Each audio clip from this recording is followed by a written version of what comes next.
분자들이 서로 대화하는 비밀 언어가 있다면 어떨까요? 사실 진짜로 있습니다.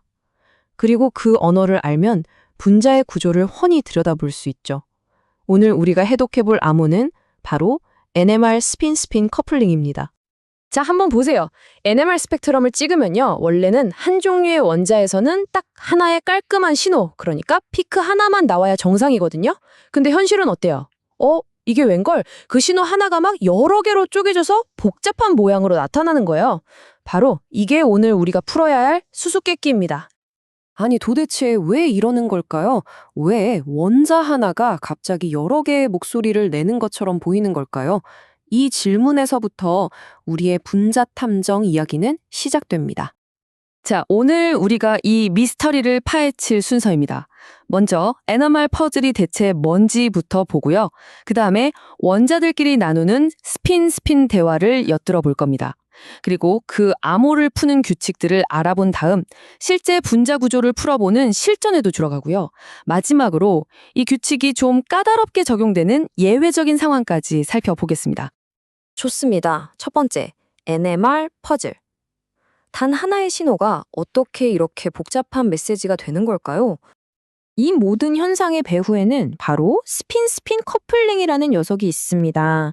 이게 뭐냐면요. 분자 안에서 옆집에 사는 원자핵들끼리 서로 결합하고 있는 전자를 통해서 자기장으로 영향을 주고받는 거예요. 일종의 자기적 수다라고 할 수 있죠. 바로 이 수다 때문에 신호가 쫙 갈라지는 겁니다. 자, 그럼 이 스핀-스핀 대화라는 게 대체 어떻게 이루어지는 건지 한번 자세히 들여다볼까요? 원자 이웃들이 어떻게 서로 이야기하는지 말이에요. 핵심은 이거예요. 원자핵은 절대 혼자가 아니라는 거. 주변에 이웃들이 있잖아요. 이 이웃들이 만들어내는 작은 자기장들이 마치 옆에서 계속 야야 하고 말을 거는 것처럼 우리가 보려는 핵의 신호에 영향을 주는 거죠. 일종의 간섭 혹은 수다라고 생각하시면 편해요. 자, 이게 물리적으로 어떻게 일어나는지 한번 볼게요. 4단계로 나눠볼 수 있어요. 먼저 NMR 장기가 아주 강력한 외부 자기장, 이걸 B0라고 부를게요. 이걸 쏩니다. 그러면 이웃 핵 X가 이 자기장에 반응해서 자기만의 조그만 자기장을 만들어요. 그럼 어떻게 될까요? 우리가 진짜 보고 싶은 핵 A는 이 외부 자기장이랑 이웃 핵 자기장이 합쳐진 약간 변형된 자기장을 느끼게 되는 거죠. 바로 이 작은 변화 때문에 원래 하나여야 할 신호가 여러 개로 쪼개져 버리는 겁니다. 그럼 이 원자들이 서로 얼마나 세게 영향을 주고받는지, 즉 대화 소리가 얼마나 큰지는 어떻게 알 수 있을까요? 여기에 바로 커플링 상수, 줄여서 J값이라는 게 등장합니다. 단위는 헤르츠고요. 이 J값이 크면 클수록 두 원자가 더 끈끈하게, 더 강하게 상호작용하고 있다는 뜻입니다. 좋아요. 이제 범인이 누군지도 알았고 어떻게 대화하는지도 알았어요. 그럼 이제 본격적으로 암호를 해독할 시간이죠. 화학자들이 이 복잡한 신호를 읽어내기 위해 사용하는 아주 기가 막힌 도구들이 있습니다. 첫 번째 암호 해독 도구는요, 피크가 대체 몇 개로 쪼개지는지 그 개수를 알려줍니다.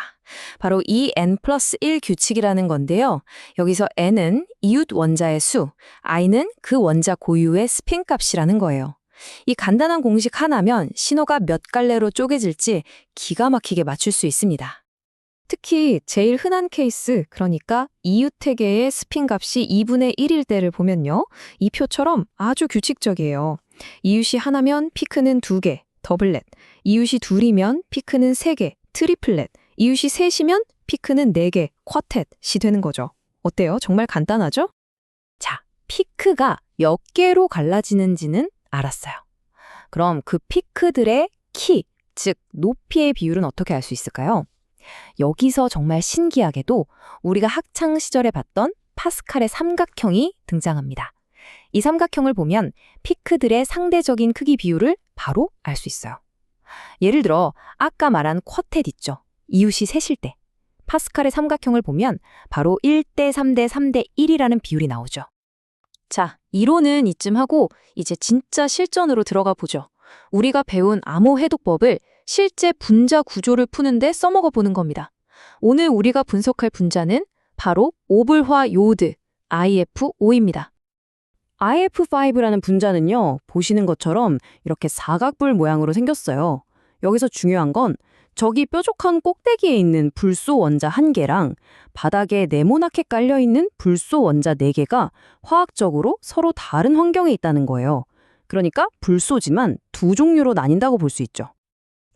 자, 이제 여러분이 탐정이 될 차례입니다. 저기 꼭대기에 있는 불소 원자가 되었다고 상상해 보세요. 이 친구 입장에서 보면 주변에 이웃 불소가 몇 개나 보일까요? 네, 바로 4개죠. 맞습니다. 꼭대기에 있는 불소는 바닥에 있는 4개의 불소와 모두 똑같이 영향을 주고받습니다. 자, 그럼 우리 암호에도 규칙을 한번 써볼까요? ENI 플러스 1 규칙. 여기서 이웃이 4개니까 N은 4. 불소의 스핀값 I는 2분의 1이죠. 그럼 계산해보면 2 곱하기 4 곱하기 2분의 1, 여기에 1을 더하면 5가 나오죠. 그러니까 5줄짜리 패턴, 퀸텟이 나타날 거라고 예측할 수 있는 겁니다. 그리고 이 퀸텟이 어떻게 생겼을지 피크들의 높이 비율은 어떨까요? 두 번째 도구, 파스칼의 삼각형을 꺼내보면 되겠죠? 이웃이 4개일 때를 보면 비율이 1대 4대 6대 4대 1이네요. 바로 이 차트처럼요.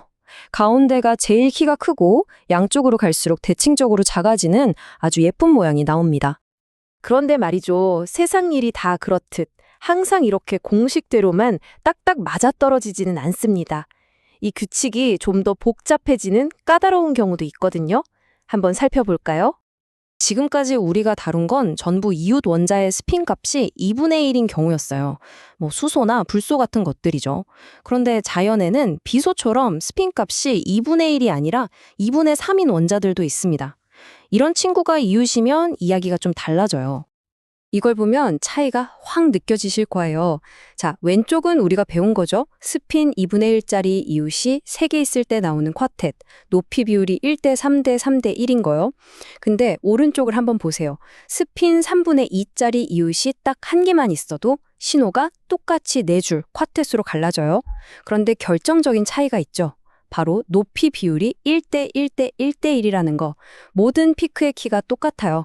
겉보기엔 똑같은 4줄짜리 신호지만 그 속사정은 완전히 다른 셈입니다. 결론은 이겁니다. 이 복잡하게 갈라지는 신호들은 그냥 의미 없는 잡음이 아니라는 거죠. 이건 마치 분자라는 동네의 구조를 쏙쏙들이 보여주는 아주 정밀한 지도 같은 거예요. 이 지도를 읽을 줄만 알면 네가 누구 옆집에 사는지, 이웃은 몇 명인지까지 다 알 수 있게 되는 겁니다. 자, 이렇게 우리는 원자들끼리 나누는 비밀 대화를 해독하는 법을 배웠습니다. 이 강력한 기술이 우리 손에 있다면 앞으로 또 어떤 분자들의 비밀을 파헤칠 수 있을까요? 우리가 아직 모르는 수많은 분자들의 미스터리가 바로 이 방법으로 풀리기를 기다리고 있을지도 모릅니다.